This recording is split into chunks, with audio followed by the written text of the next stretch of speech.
Hi, you're on the Reddit Confessions channel. She toasted to freedom while still wearing her wedding ring. That was the exact moment I realized I wasn't her husband anymore. Just a placeholder, a seat filler in her version of life, and I was still dumb enough to bring wine to the table. It was her cousin's birthday. Nothing fancy. Just a dozen people in her aunt's backyard with folding chairs, paper plates, and a lot of cheap champagne. I wasn't even supposed to be there. Clarice told me I could skip it. It's all her side anyway. You'd be bored. But I came because I always came. I always tried. She was wearing that green dress, the one I bought her for our 4th anniversary. I told her once it made her look like spring that night. It made her look like someone I didn't recognize. Everyone was taking turns giving lighthearted toasts, stories from childhood, jokes, memories. Clarice stood up, glass in hand, and said to making better choices starting tomorrow. Laughter, cheers. Someone whistled. Then she looked right at me and added, I regret every single day I've wasted playing the perfect wife. Another laugh, but not from me. Her uncle said, Clarice, come on. She shrugged, sipped, and muttered, What? It's true. I didn't say a word. I didn't storm out. I just sat there, swallowed it like always. On the drive home, she didn't speak. Neither did I. She took off her heels the second we got through the door and tossed them into the laundry basket like I wasn't standing 2 feet away. Then she looked at me like I was a houseplant that needed watering or throwing out. Why are you looking at me like that? I said. I didn't know you hated being married. She rolled her eyes. Oh, please stop being dramatic. You're always so sensitive. It's exhausting. And that word, exhausting, broke something in me. I went to bed fully dressed. I stared at the ceiling while she scrolled on her phone beside me. Not once did she turn to me. Not once did she apologize. But I didn't cry. No, I waited until the next morning. I let her sleep in, made her coffee. I even folded the laundry. Then, as she walked into the kitchen, still yawning, I handed her an envelope with a note inside. It read, You regret every day with me. Try one without me. And I walked out. When I left, I expected yelling or maybe a dozen missed calls. At the very least, a text saying, You're overreacting. That would have been normal for Clarice. She always needed to have the last word to win the argument, to make me feel small and foolish for expressing hurt like a child throwing a tantrum. But that morning, silence. I stayed at a cheap motel near a highway exit 2 towns over, the kind of place that smelled like mildew and forgotten dreams. I didn't sleep much. I lay on the spring-poked mattress with the envelope I'd left her burned into my brain. I replayed her toast over and over again like a broken record of humiliation. I regret every single day. Her words echoed louder than the traffic outside my window. At 9:12 a.m., I checked my phone. No notifications. 10:43, still nothing. By noon, I convinced myself maybe she hadn't read the note. Maybe she was in shock. Or maybe, and this was the part I hated admitting, maybe she just didn't care. Curiosity got the better of me. I drove back to the neighborhood, parked across the street from our house. Not close, not obvious, just far enough to watch without being seen. Her car was still there. So was the box of old Christmas decorations I told her 3 times I'd put in the attic. Still on the porch at 2:04 p.m., she stepped outside. No tears, no robe, no disheveled hair. Clarice looked fine, comfortable even. She was dressed, phone in hand, laughing at something she read. Then she walked back in. No panic, no search party, no sign she had even noticed I was gone. I don't know what I expected. Some dramatic scene where she realized she'd gone too far, where she sobbed into the couch cushions, begging me to come home. Instead, she looked like a woman who had just returned from yoga and had brunch plans. I went back to the motel, feeling more invisible than ever. That night, I didn't sleep again, but I did something I hadn't done in years. I opened the Notes app and wrote down every moment over the past year where I felt unwanted, every sarcastic remark, every cold shoulder, every time she forgot something important to me and blamed it on being too busy. The list was long, but the next morning everything changed. At 6:17 a.m., my phone rang. A known number. I almost didn't answer, but when I did, it wasn't Clarice. It was her boss. And what he said shattered everything I thought I understood about my wife. When I answered the call from the unknown number, I expected some kind of scam or maybe someone who found my wallet. Instead, I got the one voice I never thought would say my name outside of quarterly evaluations, Clarice's boss, Gerald. He cleared his throat like he regretted dialing, then asked, "Are you okay, Mason?" That caught me off guard. I didn't even know he had my number. I said I was fine, which was a lie, and asked why he was calling me. He hesitated. Then he said something that twisted my stomach into a knot. She didn't show up for work. She called in sick, but something felt off. I only called because she left her tablet in the office yesterday and I opened it. I felt my heart start racing. He wasn't just calling to return lost property. He continued slowly, carefully. "Look, I know this crosses lines, but what I saw, it wasn't just work files. It was personal messages, explicit ones with someone named T, a lot of them." I asked him to stop. He didn't.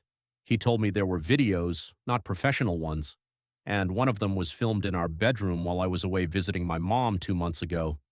Same sheets, same pillow. I felt like my ribcage was caving in. Gerald swore he didn't watch more than a few seconds. He said he just wanted to give me a heads up because, and I quote, "You always looked like you deserved better than what she said about you." That part stung even more. What she said, how much of my humiliation had spilled beyond our home.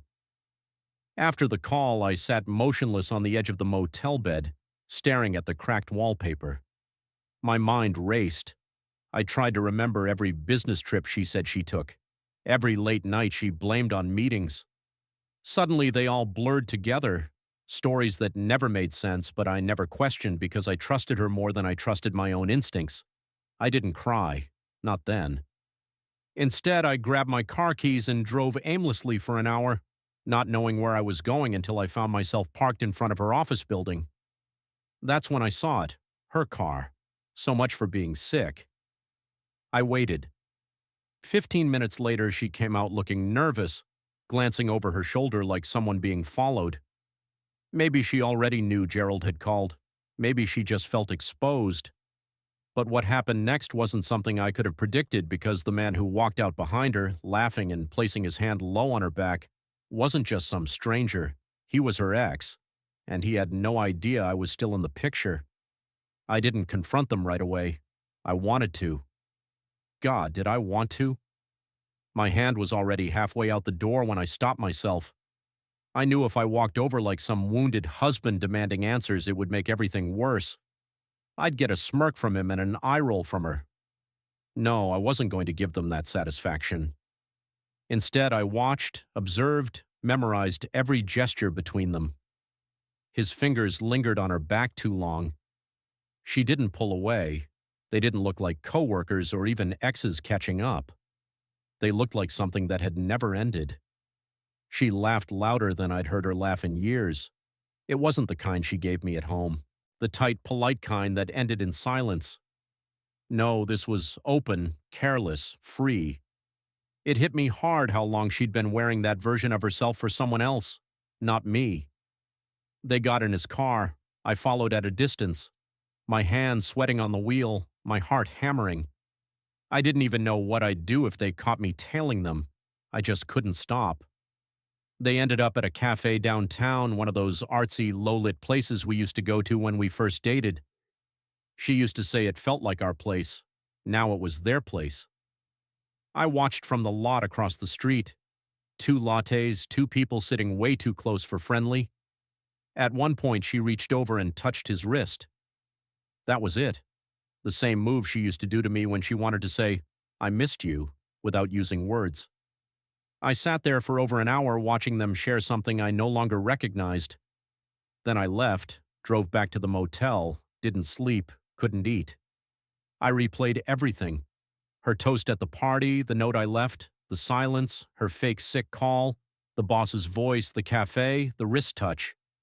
Over and over like I was watching some horror movie version of my life. And the next morning I did something I never thought I would. I messaged her sister, Emily. Clarice had always said Emily was nosy, too blunt. Never knew when to shut up, but that's exactly why I messaged her.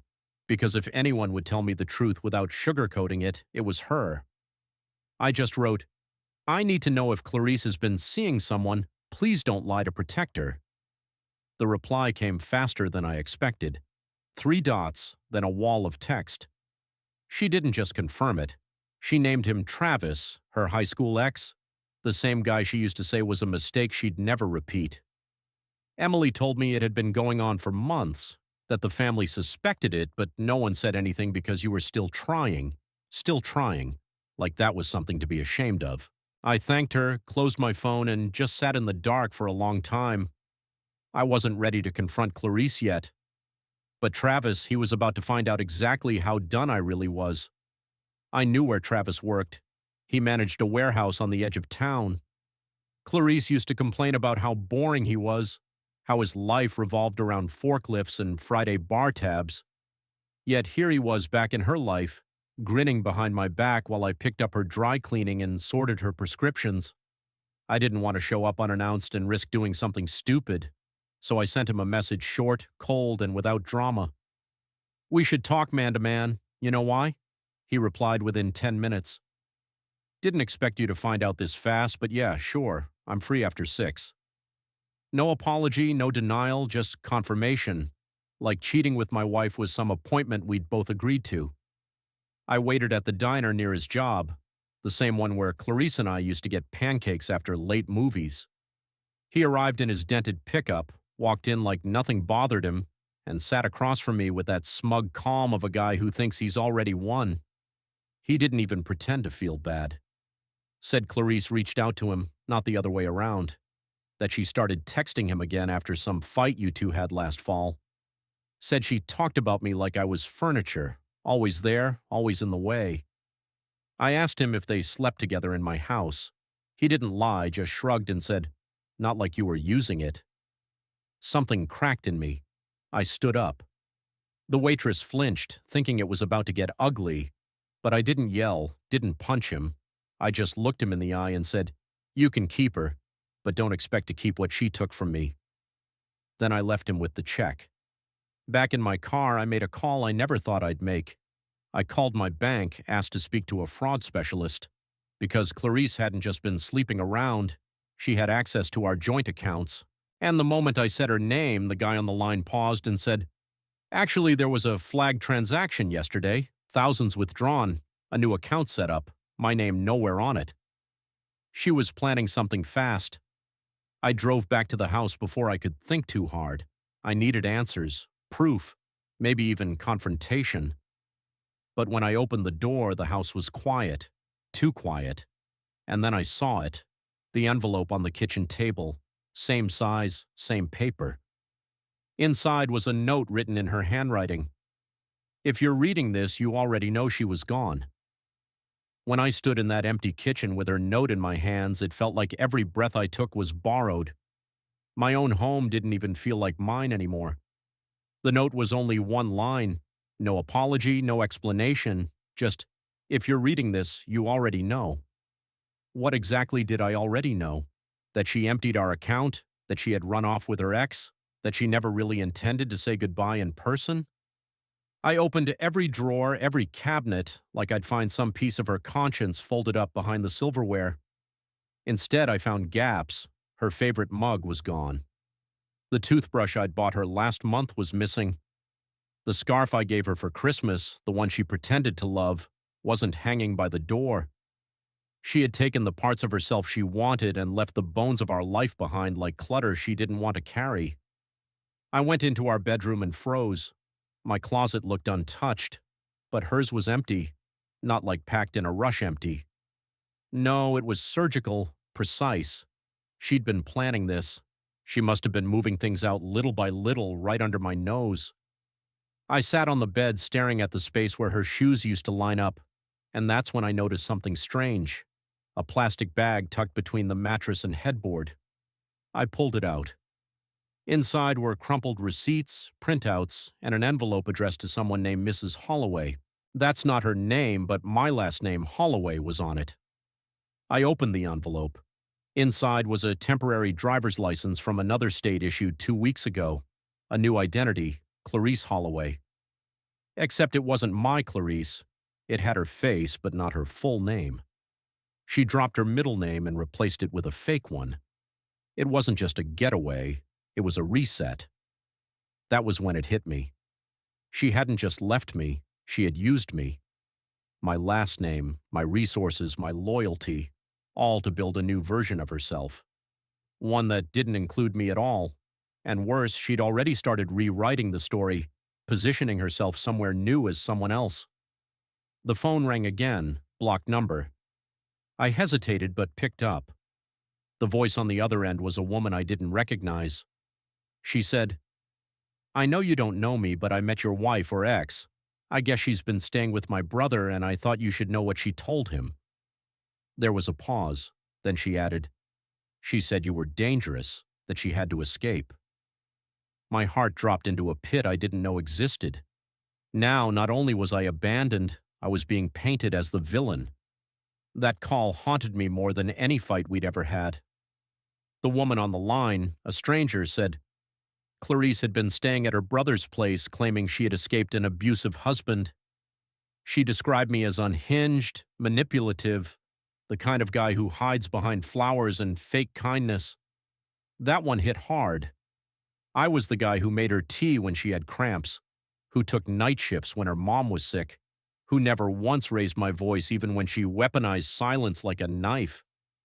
I asked the woman her name, Monica. She didn't sound like she was trying to stir trouble. She sounded confused. Said Clarice barely talked about the past, but mentioned I controlled everything, that I had locked her out of accounts, tracked her phone, and once threatened to vanish if she didn't behave. None of that was true. None. But it didn't matter because she told the story first. And I knew from experience the first version people hear is usually the one they believe. I hung up, shaking. This wasn't just betrayal anymore. This was character assassination. She hadn't just left. She'd rewritten our story, cast herself as the victim and me as the monster. And the worst part, she was getting away with it. I spent that night doing something I never imagined. I gathered every piece of proof I had. Screenshots, bank transfers, texts, voice memos she'd left during good times, ones where she joked about playing the sad wife to get out of commitments, photos of us laughing on days she now claimed were full of fear. I organized it all in a private folder just in case I'd need it to protect myself. At 3:27 a.m., my phone buzzed. It was an email from Clarice. No subject, no greeting, just 3 sentences. "You made me do this. I had to protect myself. Please don't make this harder than it already is." That was it. No details, no apology, no effort to undo the damage. I stared at the screen until the sun came up. That day I did something I never thought I'd have the stomach for. I contacted a lawyer, not for divorce. I knew that part was inevitable, but to protect my name, my finances, my future. She wanted to walk away clean, but she wasn't walking away with my life. I had one more thing to do, the hardest part. I had to call her parents because they were next on her list, and I wasn't going to let her poison them too. Calling her parents was the last thing I wanted to do. But after everything Clarice had said, the lies she'd planted like weeds, I couldn't risk staying silent. Her father picked up, gruff, old-fashioned, never liked me much. But the moment I mentioned Clarice's claims, there was a pause, then a deep sigh, the kind that comes from someone who's heard too many half-truths and is tired of pretending they're whole. He said, "She told us you were unstable, that you left her stranded, but we knew something wasn't right. She's been different." Her mom got on the phone next. I expected judgment. Instead, she asked if I was eating. That simple human question broke me more than any of Clarice's betrayals. I told them everything, not out of spite, but because I needed someone, anyone, to see the full picture before she rewrote it completely. A week passed, then another. I filed the legal papers, froze our joint accounts, blocked her number. The silence was different now, not empty, but clean, peaceful. I started sleeping again, cooking for myself, rediscovering the quiet without needing to brace for the next emotional minefield. Then came the letter handwritten from Clarice.